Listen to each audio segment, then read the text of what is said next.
Қайырлы күн, құрметті әріптестер, ханымдар мен мырзалар, орталық коммуникациялары қызметінен баспасөз конференцияларын жалғастырамыз. Уважаемые коллеги, тема нашей пресс-конференции о подведении итогов второго международного медиафорума АНК «Бейбітшілікпен келісім мәдениеті», который прошел вчера в Астане. В ходе форума обсуждались вопросы укрепления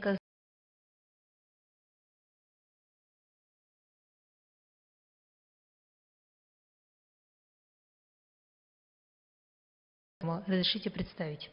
Депутат Мажилиса парламента Республики Казахстан Ахмед Сидорахманович Мурадов. Главный редактор газеты «Нью Баку Пост», журналист-политолог, член Лиги экспертов стран СНГ Тафик Аббасов.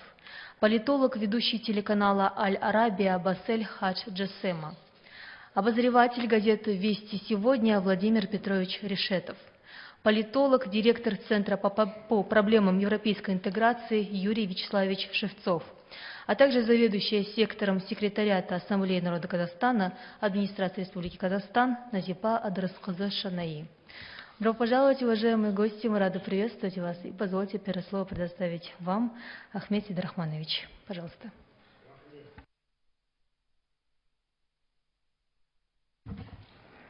Добрый день, дорогие коллеги, друзья. Наша команда сегодня хочет вам представить проделанную работу в вчерашнем медиафоруме.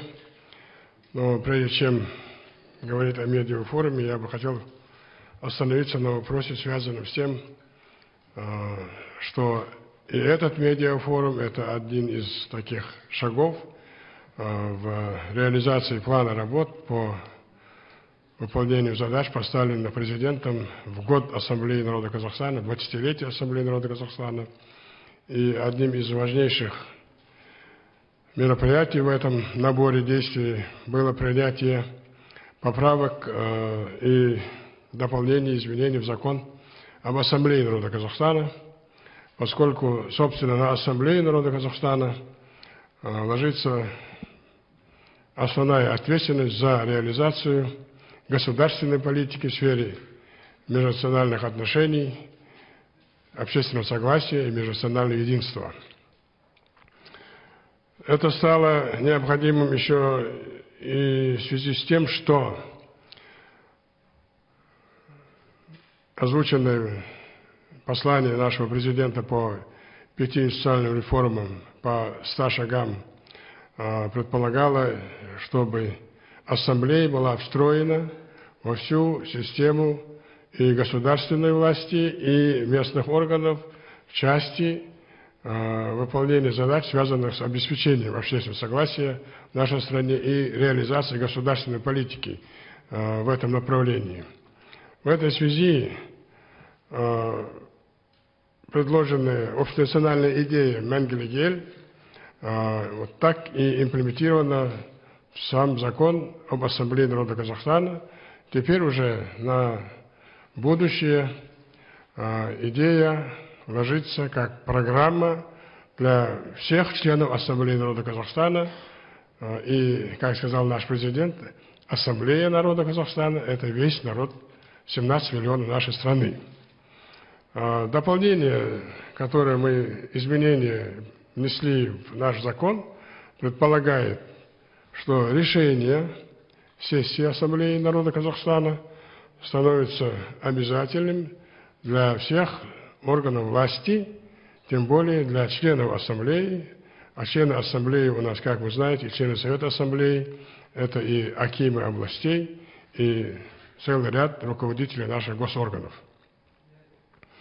Предполагается ежегодный отчет руководителю Ассамблеи, председателю Ассамблеи, президенту, лидеру нации о реализации задач, поставленных на предыдущей сессии Ассамблеи народа Казахстана.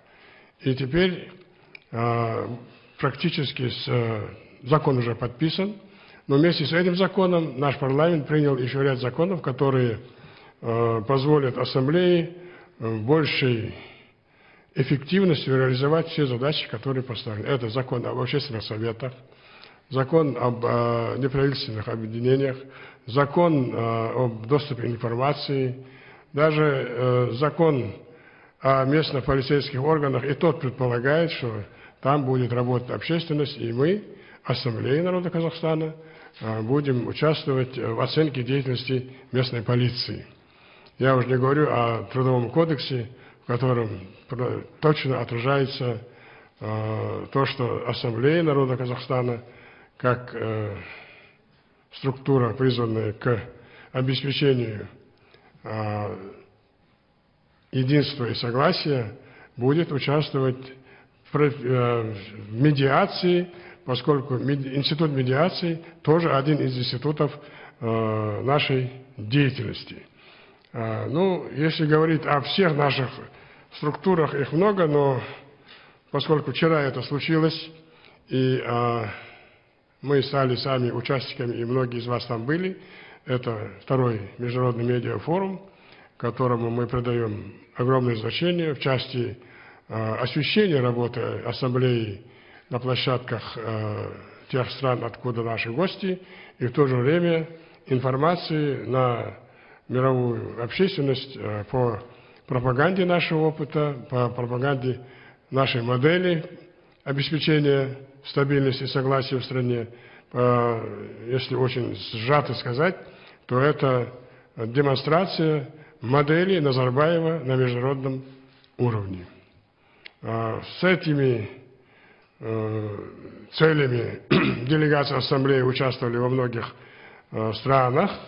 Буквально вот в течение этого года наша делегация побывала и в Китае, и в Корее, и вот только что вернулись из России, где мы обсуждали вопросы сотрудничества Ассамблеи народа Казахстана с подобными структурами в тех странах.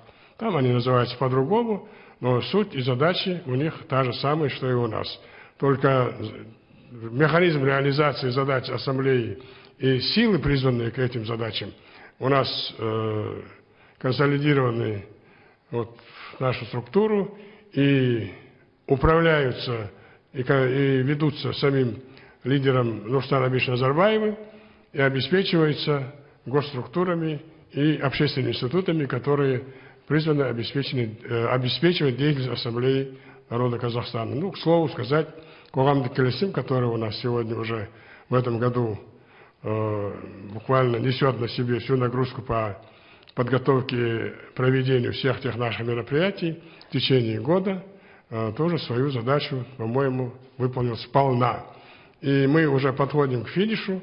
В конце года мы еще раз вам доложим уже обо всех наших мероприятиях, которые мы провели в год Ассамблеи народа Казахстана, в год 20-летия Ассамблеи народа Казахстана, ну и, соответственно, 20-летия Конституции, 70-летия Победы и 550-летия Казахского ханства. Я хочу дать слово нашим гостям. Владимир Петрович, наш старый соратник, знает нас, и мы его тоже. Пожалуйста. Добрый день, уважаемые дамы и господа. Мне приятно участвовать было действительно в этом втором международном медиафоруме под эгидой Ассамблеи народа Казахстана. Это второе мое участие в подобного рода масштабных мероприятиях, которые проводятся в Казахстане. И я, конечно же, очень высоко ценю ту честь, которая мне была оказана. И я со своей стороны, конечно же, донесу до читателей, слушателей в Риге, в Латвии свои впечатления от этого медиафорума. А впечатления у меня такие, что все было организовано, на мой взгляд, на очень высоком уровне. Это очень конструктивная работа в сжатые сроки, очень грамотно построенная. И мне кажется, что выводы, которые сделаны по итогам медиафорума, они очень важны. Они важны для журналистского сообщества, мне кажется, не только Казахстана, но они могут служить примером для коллег за рубежом, за рубежами Казахстана. Я считаю, что вообще, так сказать, опыт, который сейчас есть в Казахстане, вот именно опыт Ассамблеи народа Казахстана, он очень поучителен, он очень важен в условиях современного мира, который объят, все это знают, самыми различными конфликтами, в которых существует элемент межэтнических проблем. И то, что здесь целенаправленно, методично, в течение многих лет совершенно сознательно делается анализ происходящего внутри общества, внутри многонационального общества, это очень ценно. И мне кажется, что и у нас в Латвии, и в других странах этому надо бы учиться, потому что в Латвии подобного форума не существует, и не существует такой структуры, как вот Ассамблея народа Казахстана. Конечно же, у нас масштабы меньше, но Латвия тоже многонациональная страна. Понятно, что этнические объединения, или как у нас их называют, национально-культурные меньшинства, они существуют. У нас есть общества самые разные, включая даже бурятское общество, людей, так сказать, этой национальности и других национальностей, пропорционально значительно меньше, чем в Казахстане. И у нас, могу сказать, что в Латвии у нас достаточно спокойное межэтническое состояние отношений между людьми разных национальностей, но тем не менее всегда надо иметь в виду, что это, скажем так, вещь, которая может в любой момент измениться. Поэтому то, что здесь сделано в Казахстане на протяжении 20 лет, я считаю, что это потрясающий опыт, и который нужно перенимать, несомненно. Я имею возможность донести эту информацию до руководства нашей страны, и я постараюсь это сделать вот в этом году, постараюсь донести эту информацию до нашего нового президента, господина Раймонда Вейниса. Спасибо, Владимир Петрович. У нас в гостях ведущий телеканала «Аль-Арабия» из Эмиратов, господин Басир Хаджасема. Пожалуйста. Мне было приятно участвовать в второй международный медиафорум. И хочу поблагодарить Ассамблею народа Казахстана за эту возможность. И потому что форум был очень хорошая площадка, чтобы ознакомиться побольше с уникальным опытом Казахстана мирного сосуществования. И мы можем смотреть на этот опыт как уникального, особенно когда мы смотрим, что происходит по всему миру, особенно на Ближний Восток. И этот опыт будет полезен, если сделать его примером для региона и всего стран мира. Когда страна имеет много национальностей, это можно считать богатство. А когда эти национальности живут в мир и согласии, можно назвать большим успехом. И это, конечно, здесь не можем не обратить внимание на роль лидера в этом успехе. Спасибо за внимание. Благодарим вас, Басир Хаджасем. Позвольте следующее слово предоставить вам, Тафик Аббасов. Пожалуйста. Спасибо. Значит, мы знаем, что сейчас мы живем в условиях уплотнения рисков и вызовов в современном мире. И самый больной, я бы сказал, чувствительный вопрос – это межнациональные отношения. И практически невозможно найти страну, которая является монокультурной. Любая страна – это общество разноликое, это мозаичное, так сказать, строение. А Казахстан в этом отношении, я бы сказал, что это вообще уникальная страна в силу известных нам причин, потому что в середине прошлого столетия национальная основа этой страны – это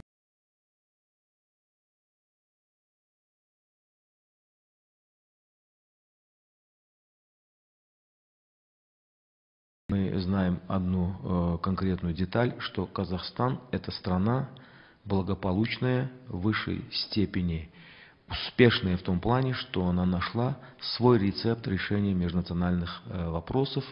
И поэтому мы говорим об Ассамблее народа Казахстана. То есть концептуально здесь уже формируется новая политическая нация, которая вбирает в себя множество культур. И я не побоюсь этого слова сказать, что, конечно же, опыт вашей страны, он вызывает неоднородную реакцию в мире. Друзья, конечно, все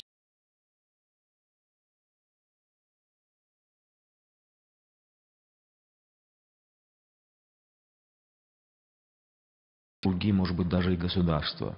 Потому не побоюсь этого слова сказать, что господин Назарбаев, он архитектор будущего. То есть 20 лет назад, если человек предусмотрел, какую надо найти конфигурацию для решения острой проблемы, значит, он архитектор будущего. И не случайно сегодня мы здесь присутствовали, значит, вот на мероприятии, которое посвящено 20-летию Ассамблеи народа Казахстана. Это большой прорыв. Это большая программа, которая утвердила себя жизненностью, жизнеспособностью и благополучием. И она может послужить примером для многих стран, в том числе для моей страны, которая тоже многонародная, многонациональная, многоконфессиональная. Поэтому я считаю своим долгом, как человек, который живет в турбулентной зоне, у нас Кавказ, Южный Кавказ, это страна, Азербайджан, который еще находится в военном положении, у нас тоже много вызовов, опасностей, и поэтому надо ценить вот то состояние, в котором сейчас находится Казахстан, тоже, кстати говоря, расположенный в турбулентной зоне. Мы знаем, какие есть угрозы, какие есть опасности, тот же самый ИГИЛ, исламские радикалы и у вас, и у нас, и в России, во многих сопредельных странах. Поэтому надо ценить тот вклад, который был сделан основоположником казахской государственности, казахстанской государственности. Человек, который уделил первостепенное внимание в непростые 90-е годы самой болезненной проблеме. И честь и хвала стране, которая ценит, оценивает и, самое главное, думает о благополучии будущих поколений. Спасибо за мероприятие, в котором мы имели честь участвовать. Все было на высшем уровне, и каждый из нас, представляя нашу страну, свою страну, являемся носителями информации. И, естественно, итогом нашей поездки и участия на втором форуме Ассамблеи народа Казахстана станет разнарядная, отчетная система. Это будут и телевизионные программы, это будут и публикации в прессе, чтобы и наши соотечественники, и за пределами Казахстана люди знали бы, что происходит в этой благополучной стране. Спасибо. Благодарю вас, Тафик Аббасов. Позвольте следующее слово предоставить вам, Юрий Вячеславович. Пожалуйста. Здравствуйте. Я хочу присоединиться ко всем добрым словам, которые были сказаны передо мной относительно организации этого форума, и еще раз подчеркнуть, что все было организовано великолепно. Что касается самой темы форума, то я сам для себя, конечно, вынес весьма много, может быть, в каком-то смысле и даже очень много. Для меня было наибольшим интересом, наиболее интересно внимательно рассмотреть и получить первичную информацию из первых рук о самом механизме функционирования Ассамблеи народа Казахстана.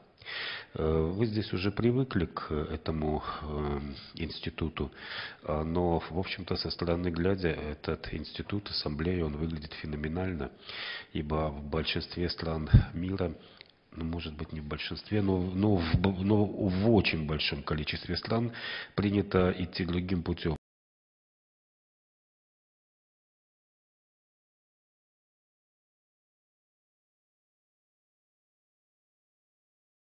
Случаев приводит к нарастанию проблем, ибо меньшинств много, и попробуй с ними всеми, с каждым разберись. А вот та модель разрешения межнациональных отношений, которая принята в Казахстане, и на базе которой развилась Ассамблея народа Казахстана, она позволяет видеть целый народ в целом и позволяет уйти от дробления собственного народа на меньшинства и от нарастания кома проблем, связанных с тем, что меньшинства начинают как-то обижаться друг на друга или что-то в этом духе. Вот эта модель, которая применена в Казахстане, я вижу, она оказалась эффективной. Более 20 лет у вас страна, огромная страна с небольшим для этой территории населением, находящаяся в таком сложном регионе, с таким огромным количеством природных богатств. Ваша страна оказалась в состоянии разрешать лучше всех в этом регионе межнациональные проблемы. И этот опыт, безусловно, интересен и Беларуси. Этот опыт также интересен в том ключе, что мы все-таки находимся в Союзе, и Евразийский Союз, он сейчас вырабатывает разного рода доктрины, как выстраивать отношения с другими союзами и крупными государствами. И вот в эти дни буквально на столе у главы Европейской комиссии в Брюсселе лежат предложения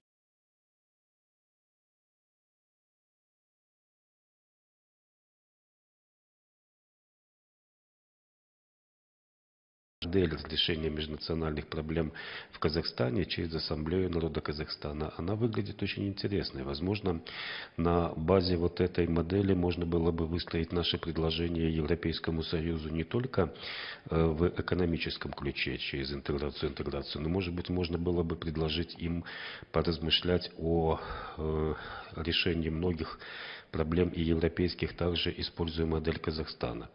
Ибо слишком много в Европе стало проблем из-за меньшинств. Может быть, они перебрали с вниманием именно к этой модели разрешения своих проблем через меньшинство. Потому для меня было особенно интересно посмотреть на эту модель казахстанскую. Мне было важно увидать людей, которые этим заняты. Я увидал увлеченных и даже харизматичных, я бы сказал, людей в руководстве Ассамблеи народа Казахстана. Я увидал, что есть инструменты, как донести тот великолепный эмоциональный, психологический фон, тон, который царит между ними, что есть инструменты, как это доносить до всего общества.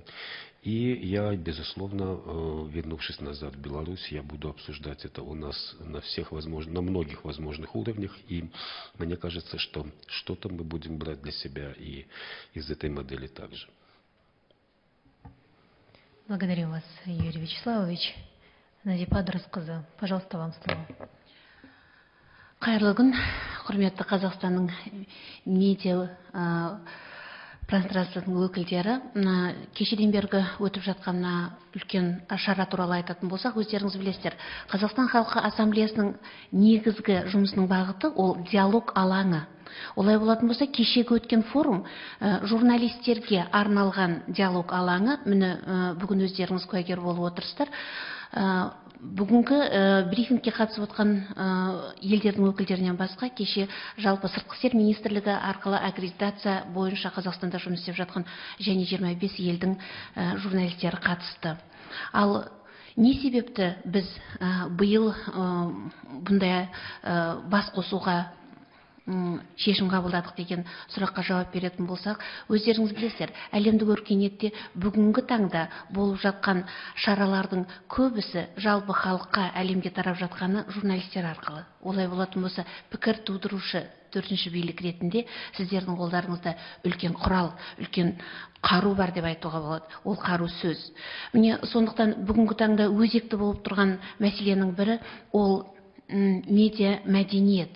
Міне сол мәселені талдау үшін өз елдерінде бүгінгі таңда шайқастың арасында жүрген және кеше бізбен бірге бір үлкен елдің көршілес мемлекет ретінде дамыған елдердің бүгінгі таңдағы жағдайы қалай екен және біздегі процестерге олар қандай баға береді деген бағытты мақсатты алдымызға қойып кешегі шараны өткізгенбіз. Өздеріңіз білесіздер, 3 үлкен сессияның жұмысы өтті. Ең біріншісі ол бұқаралық баспа құралдарына арналған медиа мәдениетке арналған бір шара, екіншісі электрондық бұқаралық ақпарат құралдарына арналған медиатор журналист деген екінші секция, және үшіншісі жалпы бүгінгі озық журналистердің алдында ақпаратты жеткізуші ретінде танылып отырған блог бағытына блогерлерге арналған үшінші.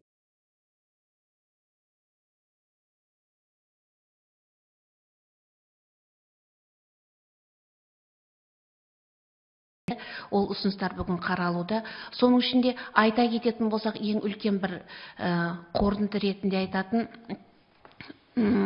баспа бұқаралық ақпараттар құралдарына арналған секцияда медиа мәдениеттің шығарған қорытындысын бір сөзбен айтатын болсақ, онда шығарылған қорытындының ең несі мына өз еліне деген махаббат, бұл әрбір журналистің және әрбір баспа бұқаралық ақпарат құралдарының мақсаты болу керек деген. Және екіншісі, журналистің негізгі мақсаты өз тұрып жатқан еліндегі бейбітшілік пен келісімді сақтау. Ал медиация мәселесіне келетін болсақ, өздеріңіз білесіздер, біздің қазақтың тарихында ешқашан түрмеде болмаған, және де ата заманнан келе жатқан билер институтына келетін болсақ, билер институтының мақсатында жазалау емес, бас біріктіру мақсаты тұрған. Міне бүгінгі таңда ассамблеяның да алдында тұрған негізгі мақсаты медиацияны дамыту болатын болса, сотқа жеткізбей, қандай да басы шығып келе жатқан мәселені алдын ала шешу. Ал бұл мәселеде журналистердің рөлі ерекше екенін білесіздер. Себебі сіздердің жазғандарыңызға, сіздердің телевидение экран арқылы айтқандарыңызға халық құлақ түреді. Міне сондықтан бұл бағыттағы жұмысты да қорытындылау үшін Қазақстан Халқы Ассамблеясының жанынан медиация орталығын ашу туралы шешім қабылданды.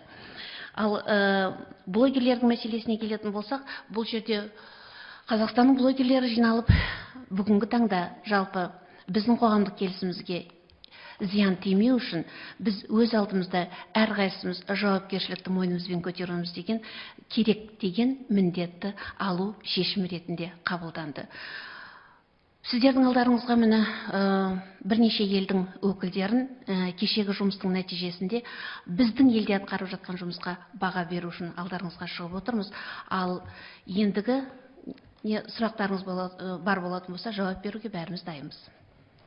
Көп рахмет сізге, құрметті қонақтар. Благодарю вас, уважаемые гости. Пожалуйста, уважаемые коллеги, сейчас вы можете задать вопросы нашим гостям по теме пресс-конференции. Пожалуйста, первый вопрос. Анель Касымова, Бинюс. Слушаем вас. Анель Касымова, Бинюс КЗ. Здравствуйте.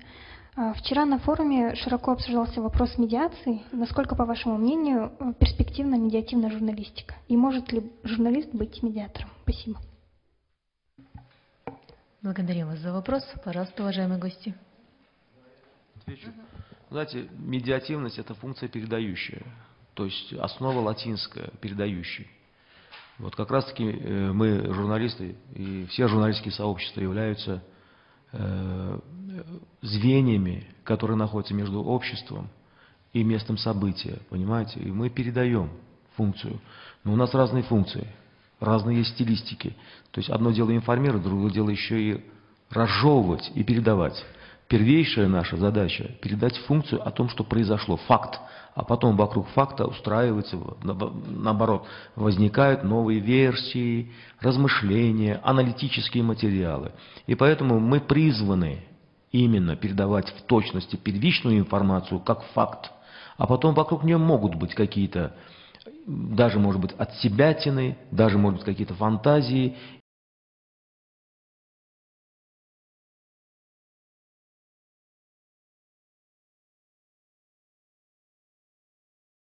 Есть. Поэтому мы и выполняем медиативную функцию, передающую функцию. Мы осуществляем связь между инстанциями и обществом, между местом события и обществом, пользователями информации. Спасибо. Благодарим вас за ответ. Пожалуйста, уважаемые коллеги, следующий вопрос. Казправда КИЗ, Ксения Воронина. Здравствуйте. Вопрос такой. Вчера прозвучало предложение по принятию кодекса на журналиста. Каково ваше отношение к этому факту и что может он содержать? Спасибо за вопрос. Действительно, это предложение вчера я высказал в ходе панельной дискуссии. И оно у меня родилось прямо там, на месте, за столом. То есть это был экспромт, но так как его восприняли коллеги и в руководстве Ассамблеи народа Казахстана, я думаю, что это вот само по себе уже ответ на ваш вопрос. То есть это принято к сведению, не просто принято, это предложение принято к сведению, не только принято к сведению, но и оно, очевидно, будет иметь продолжение. Как это будет, когда это будет, я пока не могу сказать, но главное, что я был услышан, и моя идея, я думаю, что она не оставит равнодушными и коллег из журналистского сообщества.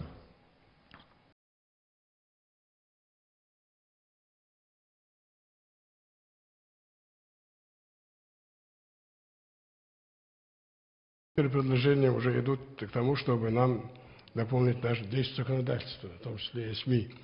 Мы надеемся, что большой опыт, который вчера мы собрали, нам в дальнейшем очень сильно пригодится.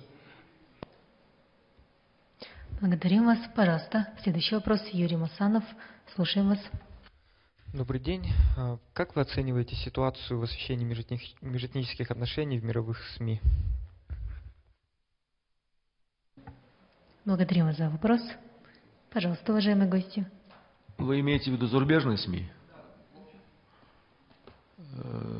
Вы, если позволите. Вы знаете, по-разному я оцениваю, потому что это та самая сфера, где надо всегда именно, во-первых, заострять внимание на фактах конкретных, а не предположениях и на каких-то догадках. Потому что это очень тонкая материя, и подрывные центры, они есть, и у них на службе находятся многие политтехнологические центры, они строго блюдят все, что происходит на межнациональной основе в любой стране, в любом регионе мира. И мы видим, наблюдаем, как многие, так называемые авторитетные СМИ иной раз выдают желаемое за действительное. Поэтому для того, чтобы знать реальное положение вещей, мы отдаем предпочтение тому, чтобы верить своим корреспондентам. То есть делегируем их на место событий с тем, чтобы не было бы никакой фантазии и никаких прикрас, а вот именно реальное положение вещей. Поэтому многие из тех конфликтов, которые мы сегодня имеем возможность наблюдать на большом мировом пространстве, они как раз-таки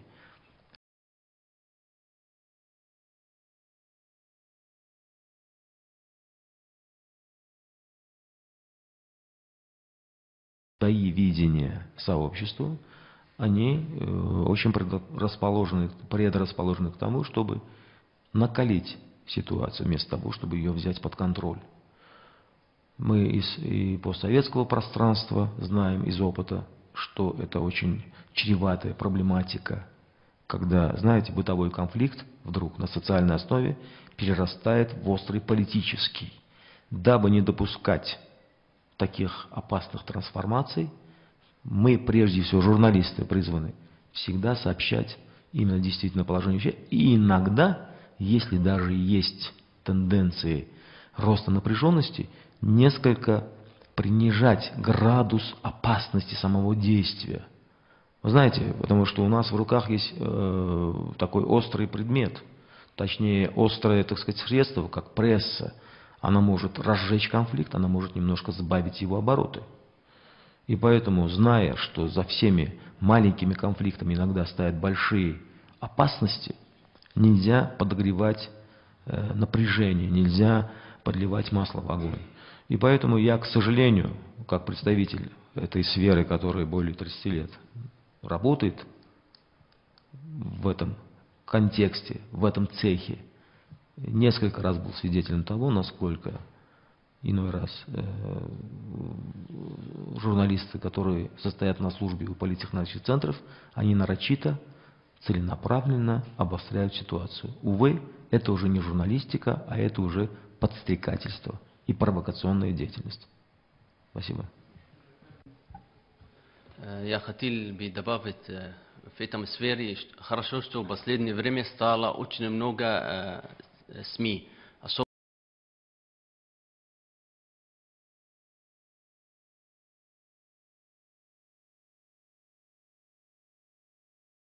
2 или 3 каналов, и, конечно, являет на них их спонсоры или государств. Например, вот как сейчас конфликт в Сирии. Если бы 1 канал или 2 или 3, мы бы не могли смотреть полная картина. А сейчас мы смотрим с всех сторон, и уже зритель может сделать свое, как сказать, вывод, что именно происходит там. Благодарим вас, уважаемые гости. Пожалуйста, уважаемые коллеги, есть ли желающие задать вопрос? Если вопросов больше нет, то... Я прошу прощения. Пожалуйста. О СМИ. До какой степени может дойти СМИ, если не срабатывают, как вчера было сказано, внутренние фильтры и внутренние такие сигналы самосохранения, даже если на то пошло. Слава Богу, у нас в Казахстане мы уже выдержали все эти испытания, и если наши СМИ отражают, то отражают объективную реальность так, как мы ее и воспринимаем, и тут стараемся держать ситуацию в таком состоянии, чтобы каждый журналист и отвечал за свое неправильное, скажем, или предвзятое отношение к событиям, фактам, или тем более, если это не соответствует действительности.